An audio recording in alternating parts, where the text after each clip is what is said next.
story about the quick thinking that private investigators do. So, one time, one of my investigators was doing an assignment out in the boondocks. And the subject that we were watching, turns out we were watching her for a personal injury matter, but she was an escort.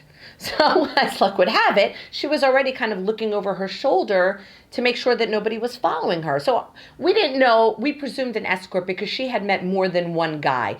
Even could have been drugs, but there were some other circumstantial things going on that we felt like it was probably prostitution. So we're following her, and all of a sudden, she makes my investigator. So I'm just like, you know what? We got to get out of there. Just get out. We'll pick it up another day. We'll talk to the client, see how we can salvage this. So I said, just get out of there for now. My investigator gets out, getting onto the parkway, onto the turnpike, all the major highways, and she's like, calls me, oh my gosh, Bari, the subject is behind me. She's chasing me down the highway. And I was like, shoot. I'm like, just keep going. Keep going. So for miles, we're driving on the New Jersey Turnpike, which, if you're not familiar with it, it's long. There's lots of exits and lots of room in between. So I'm like, just keep going.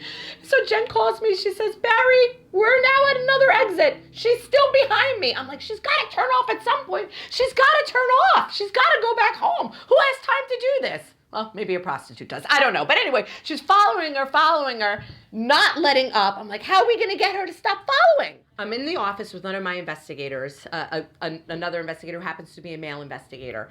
And I'm like, what are we going to do? So we come up with this plan. We concoct this idea that let's try to find a cell phone number for her, call it, and act like her kids or somebody's out of school. She's got to go home. And maybe that'll get her off the trail. So, off our tail. So we get a cell phone number for her. We're not even sure if it's her cell phone number or not, but it comes out registered to her. So my investigator, I said, hurry up, just call this number. He calls the number, and a guy answers.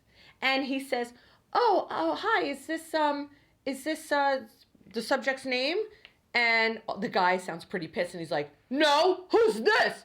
And he was like, my investigator says, I just wanted to say goodbye. She left so soon. And click, all of a sudden, I called Jen back. I'm like, Jen, we just called the cell phone, but we think it went to her husband. So all of a sudden, Jen looks in her rear view, and my investigator goes, she's turning around. She's driving home.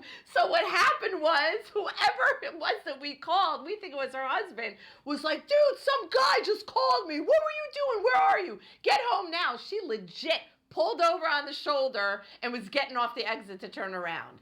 So in an act of quick thinking, that's how we got to break her off our tail.